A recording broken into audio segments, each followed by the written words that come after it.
Hello everyone, welcome to my channel.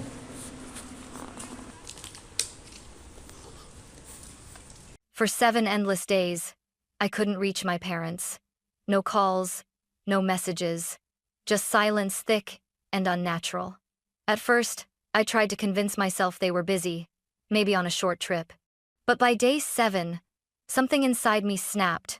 I packed a bag and drove all night, my mind racing with every terrible possibility I refused to say out loud. When I arrived, their house was dark. The front door hung open like a mouth mid-scream. Inside ruin, broken glass glittered under the moonlight. My mother's favorite vase lay in shards beside a toppled chair. "Mom?" I whispered. No answer. Then, I heard a soft, trembling sound coming from the hallway closet. Breathing. Slow, uneven, human. I froze, my pulse hammering in my throat. Something or someone was inside. And in that moment, I realized whatever was waiting for me behind that door would change everything. My name is Olivia Hart, and until last night, I thought I had outgrown fear. I live in Los Angeles now, surrounded by noise and neon, but I grew up in a quiet Nevada town where everyone knew everyone else. Back then, our little grocery store on Maple Street was my whole world. My parents, Richard and Elaine, worked from dawn till nightfall, serving the same loyal customers for 30 years. They were kind, humble people too. Kind, maybe. And then there was Ethan, my younger brother, the golden child, the boy who could do no wrong. He had that smile that could melt hearts, that charm that turned trouble into misunderstanding. When we were kids, I'd clean the shelves after school while Ethan sat on the counter eating free candy, Mom laughing like it was the cutest thing in the world. Me? I was the responsible one. The voice of reason, the boring sister. I tried not to mind, I really did, but every time Ethan got away with something, a little part of me hardened. When I moved away for college, I told myself it was for opportunity, but deep down, I just needed to breathe somewhere that didn't smell like guilt and spilled beer. Life in LA was loud, exhausting, but mine.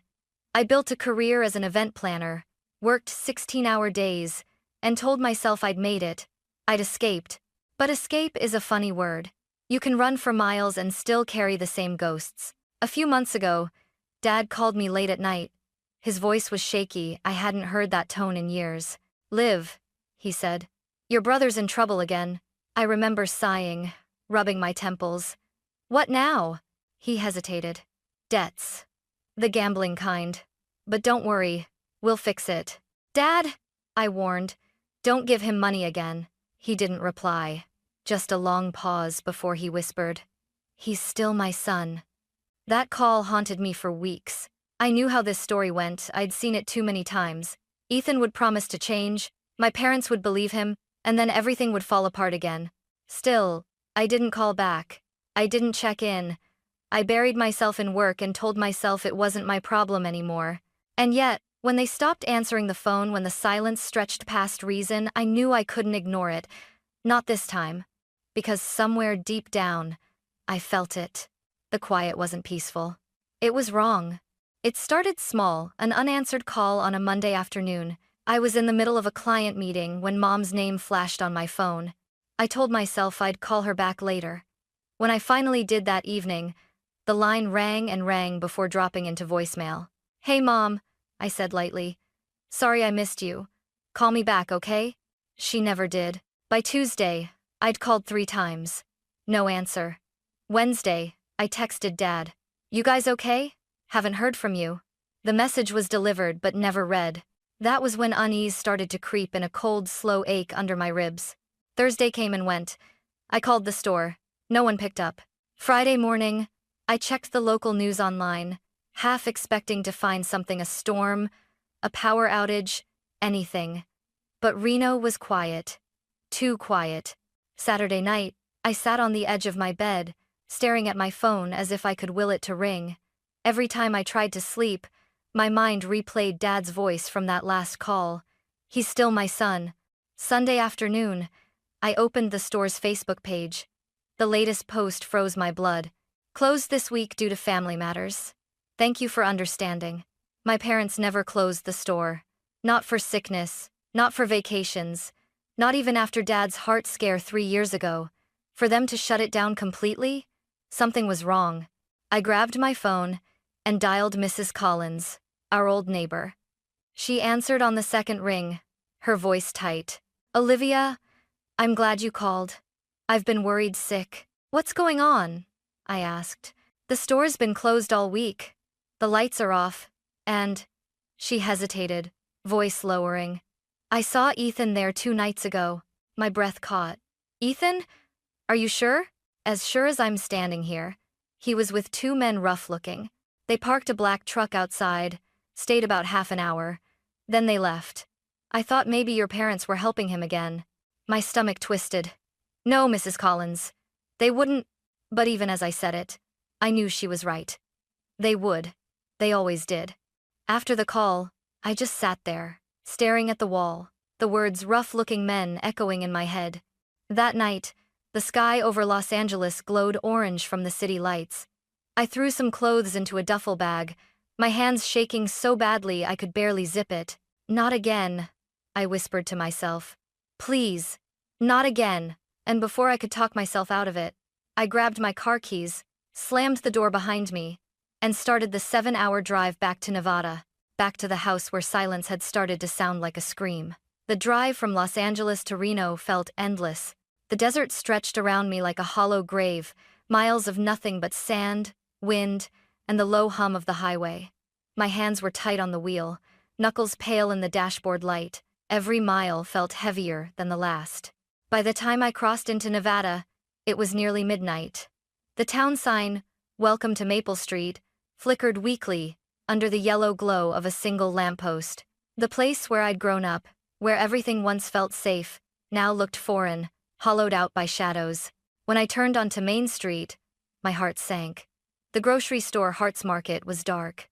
No warm lights in the windows, no smell of baked bread, no faint laughter of customers, just silence. The big wooden sign Dad had painted himself years ago hung crooked, creaking softly in the wind. I parked the car in front and sat there for a long moment, my engine idling. I told myself to call the police right then, but my fingers refused to move. Instead, I got out and walked toward the store, my shoes crunching over the gravel. Through the window, I could see dust floating in the air, shelves half empty, and a chair overturned behind the counter. The place looked frozen in time, as if my parents had vanished mid-task. "Mom?" I whispered through the glass, absurdly hoping she'd appear from behind the register, scolding me for showing up unannounced. Nothing. A hollow ache filled my chest. I turned toward our old family home a few blocks away, the one with the leaning mailbox and the old oak tree Dad swore he'd cut down every year but never did. The porch light was off, the curtains drawn. The air smelled faintly of wet earth and something metallic. "Mom? Dad?" I called again, louder this time. The front door was open, not wide, just enough for the wind to nudge it against the frame with a soft thud. Thud. Thud. My pulse spiked. I pushed the door slowly. It creaked, the sound echoing through the dark hallway. The smell hit me first: dust, rot, and something sour that made my stomach turn. The living room was chaos. Furniture overturned, a lamp smashed, papers scattered like snow. Mom's favorite photo frame, the one from my college graduation, lay shattered on the floor, the picture face down. "Dad?" My voice cracked. Silence. I stepped forward, careful not to step on the broken glass. Then I noticed something: faint, muddy footprints leading down the hallway. They were big. Not Mom's, not Dad's. And right there, glinting under the weak moonlight seeping through the window, was Mom's wedding ring, lying beside a toppled chair. I picked it up with trembling fingers, whispering, "What happened here?" The silence didn't answer, but I could feel the house listening. I stood frozen in the middle of the living room, the wedding ring cold in my hand. Everything in me screamed to leave, to call the police, to run. But something stronger, something desperate, kept me rooted to that spot. "Mom?" I tried again, my voice breaking in the still air. "Dad?"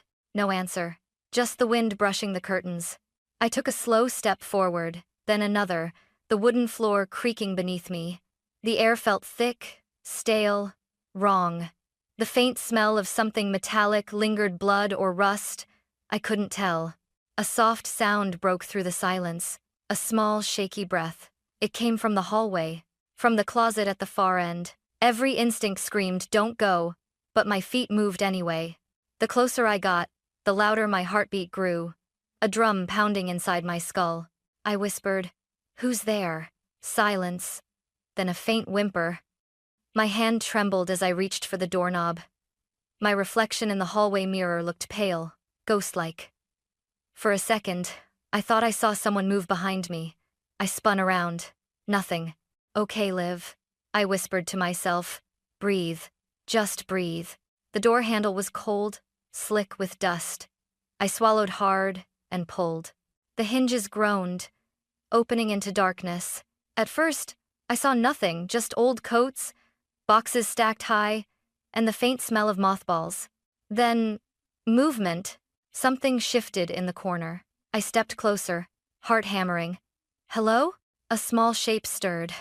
My breath caught, and then I saw him. A little boy, maybe 6 or 7, knees pulled to his chest, eyes wide and glassy. His cheeks were streaked with dried tears, his clothes crumpled, filthy, clinging to his tiny frame. "Jace," I whispered. "Oh my God, Jace?" He flinched, eyes darting toward me in terror. "Sweetheart," I said softly, kneeling down. "It's Aunt Liv. It's me." For a moment, he didn't move, just stared, trembling. Then, as if my voice finally broke through the fog, he blinked once, twice, and then collapsed forward into my arms. He was so light, too light. His skin felt clammy, his heartbeat fluttering like a trapped bird. "Oh God, you're freezing," I murmured, pulling my jacket around him. "Jace, it's okay. You're safe now." But he wasn't listening. His breathing came in ragged bursts, his little hands clutching a torn teddy bear so tightly the seams were splitting.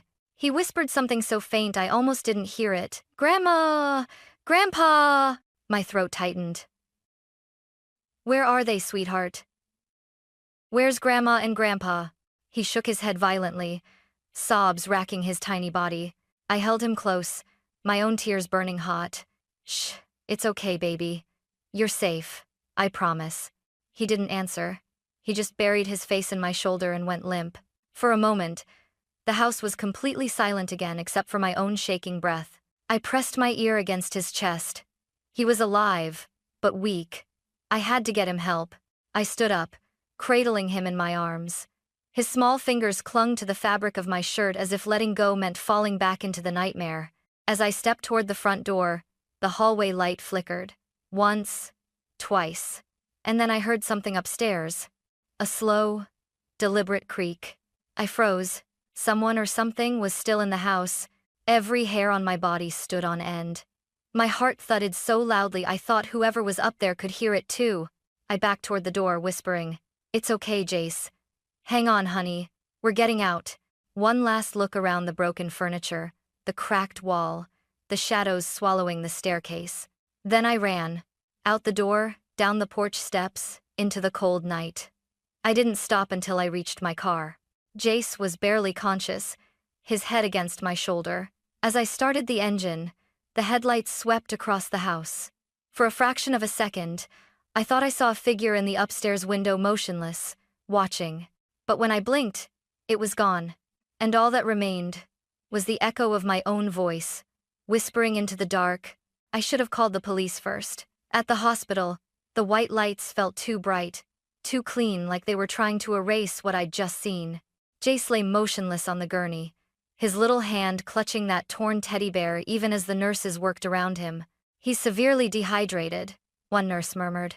"Malnourished too, probably hiding for days." Days. The word hit like a knife. He had been alone in that nightmare of a house for days. I stood in the hallway, numb, the smell of antiseptic making me dizzy. When the doctor came out, he said Jace would recover physically but emotionally. "He's in shock. We'll keep him for observation." I nodded, unable to speak. My throat burned with guilt.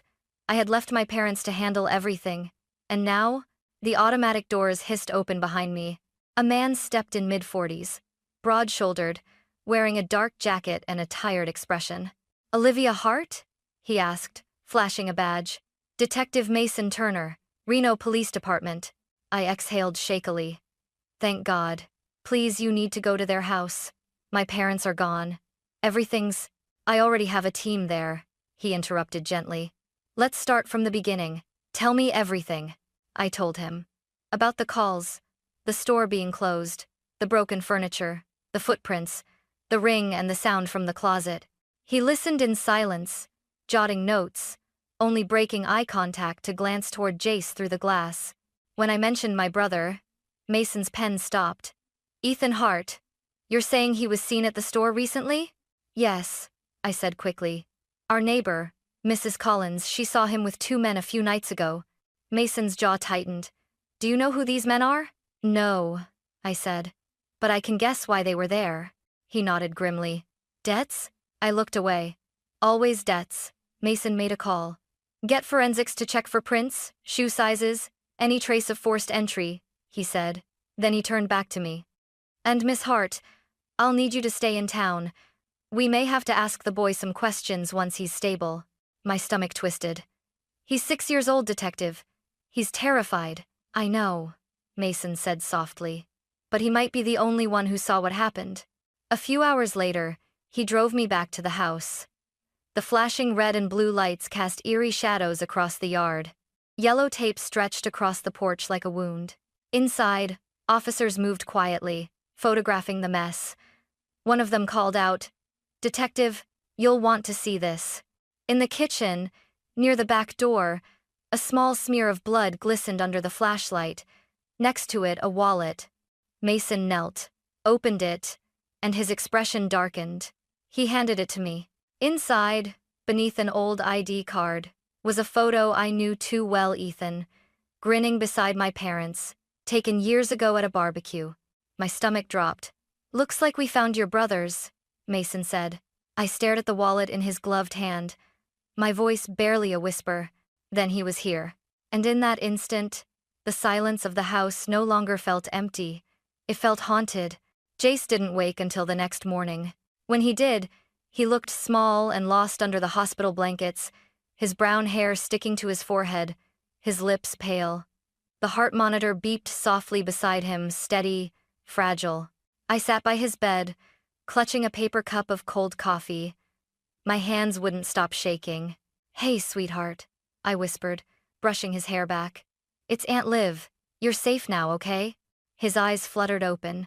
Confusion flashed across them before recognition slowly settled. Aunt Liv? I smiled through tears. Yeah, it's me. He blinked, his voice barely a whisper. Where's Grandma? The question sliced through me. I swallowed hard. We're trying to find her, baby. The police are helping. Detective Mason stepped closer, his notebook in hand, speaking softly. Hey there, Jace. My name's Mason. I'm just here to talk, okay? You don't have to be scared. Hell, Jace clutched his teddy bear tighter. His tiny fingers trembled. Mason kept his tone gentle. Can you tell me what happened at the house? For a long moment, the only sound was the hum of machines. Then, in a trembling voice, Jace began. Daddy came late at night. His lip quivered. He was mad. Grandma told him to leave, but he yelled. Grandpa yelled too. Then, he stopped, breathing unevenly. I squeezed his hand. It's okay, sweetheart. You're doing great. There was a loud crash, he whispered. The table broke. Grandma screamed. Daddy pushed Grandpa, and then... His little face crumpled. And then everything went quiet. Tears spilled down my cheeks before I even realized I was crying. Mason spoke softly, steady but grave. Did you see anyone else, Jace? Was anyone with your daddy? The boy nodded. 2 men. They had tattoos. One had a snake on his neck. They were scary. He buried his face in the teddy bear, his voice muffled. I ran. I hid in the closet.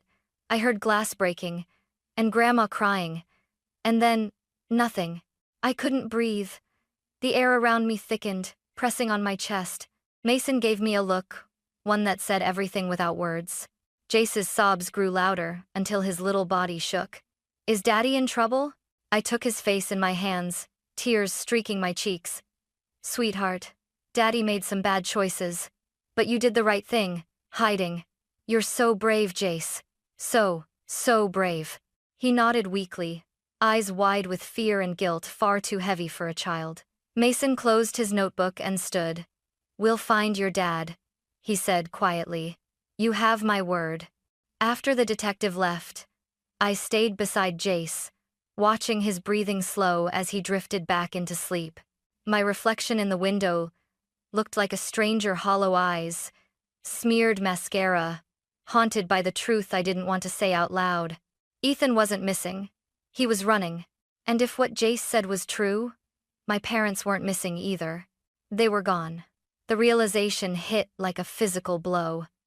My body shook, not from fear this time, but from anger raw, consuming anger.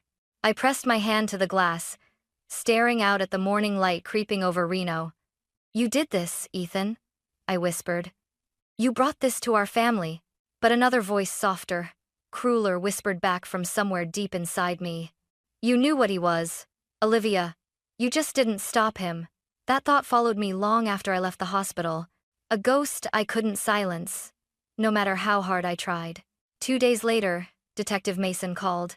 His tone was tight, like someone holding his breath. Olivia, he said, we found something in your parents' house. I think you need to see it yourself. I didn't hesitate. When I arrived, the yellow police tape still fluttered in the cold wind. Inside, the air felt different, heavier, like the walls themselves knew what had happened. Mason led me to the living room, where everything was still in ruins, and then toward my father's study. On the old wooden desk, worn smooth from years of use, lay a single envelope. My name was scrawled across it in my father's handwriting. Olivia, I felt my knees weaken. Where did you find this? In the top drawer, Mason said. It was tucked under a ledger book. I think he left it for you. My fingers trembled as I reached for it. The paper was yellowed, the ink smudged, as if written in a rush. Take your time, Mason said softly, stepping back. I unfolded it, my hands shaking so violently I almost tore it. Liv, if you're reading this, things have gone too far. We've tried to help your brother. God knows we did. But Ethan isn't the boy we raised anymore. He's desperate, dangerous. He's been coming to the house with men who scare your mother to death.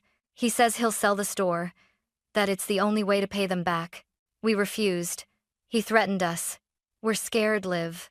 If anything happens to us, take care of Jace. He's innocent. And please, forgive us. We failed to protect you both from him. The letter blurred as tears filled my eyes. My chest tightened until I could barely breathe. Dad's voice echoed in my head. He's still my son, I whispered. You kept forgiving him, even when it killed you. Mason watched quietly, giving me space. Then he said gently, we traced Ethan's car to a motel on the outskirts of town. We're moving in tonight. I thought you'd want to know. I nodded, wiping my eyes. I'm coming with you. He hesitated. Olivia. No. My voice was sharp. I've run away from this long enough. That night, the Reno air was icy, the kind that cuts straight through your coat. The motel was a rundown dump with flickering neon lights that read vacancy in red. Police cruisers lined the parking lot, their engines humming quietly. Mason looked at me from across the hood of his car. He's inside. Room 12, my pulse thundered. Is he armed? Maybe. We're going in slow. They approached the door in formation. I stood a few feet back, my breath fogging in the cold air. My mind raced, part of me still praying they were wrong, that somehow my brother wasn't the monster the evidence made him out to be. A loud bang, the door burst open. Shouting. Footsteps. Then silence. Moments later, 2 officers emerged, dragging Ethan in handcuffs. His clothes were wrinkled, his eyes bloodshot, his face hollow. When he saw me, he froze. Liv? My throat tightened. You killed them. He shook his head weakly. It wasn't supposed to happen like that. Mason stood nearby, stone-faced. Let him talk, he said. Ethan's words spilled out like poison. I just wanted money, that's all. I thought Dad would help me again. He refused. He said he was done cleaning up after me. His voice cracked. I lost control, okay? I didn't mean to hurt them. I stared at him, shaking. You lost control? You beat them, Ethan. You left their grandson hiding in a closet for days. He looked down, tears forming in his bloodshot eyes. I panicked. I called some guys from the casino. They helped me move them. I didn't know what else to do. I took a step closer until we were only a few feet apart. You didn't just destroy them, Ethan. You destroyed everything they stood for. He said nothing, just whispered, I didn't think you'd come back. Neither did they, I said coldly. Mason turned toward me. Olivia, we found remains this afternoon in a vacant lot a few miles from the house. DNA results are pending, but I didn't let him finish. My body went numb. I already knew. I stumbled back, shaking my head. No, please. Mason's voice softened. I'm sorry. Ethan's knees buckled, and he fell forward, sobbing. I didn't mean to kill them. I wanted to scream, to hit him, to make him feel even a fraction of the pain he'd caused, but I couldn't move. Instead, I whispered, You didn't just kill Mom and Dad. You killed the part of me that still believed you could be saved. For a long moment, there was only silence. Then Mason ordered the officers to take him away. As they dragged Ethan toward the squad car, I stood in the cold night, watching the brother I used to protect now just a shadow in handcuffs. Mason approached quietly. You did the right thing coming back, he said. I turned to him, my voice raw. No, detective, the right thing would have been stopping him years ago. And as the red and blue lights flashed against the motel's cracked walls, I finally let the tears fall. Because this wasn't just the end of a case, it was the end of a family. The funeral was small, quiet, just the way Mom would have wanted. White lilies lined the caskets, the church smelled faintly of wax and rain, and the air hung heavy with the kind of silence that makes your chest ache. I stood between two headstones, my hand resting on the coffin where both my parents lay side by side. Jace was beside me, his tiny hand gripping mine. He didn't cry, he just stared, wide-eyed and pale, clutching that worn teddy bear like it was the only piece of safety left in the world. When the priest's voice faded into the hum of the wind, Jace whispered, Aunt Liv, are Grandma and Grandpa in heaven? I knelt, brushing a tear from his cheek. Yes, sweetheart, they are. And they're watching us right now. He nodded slowly, still holding my hand. Then I'll wave so they know we're okay.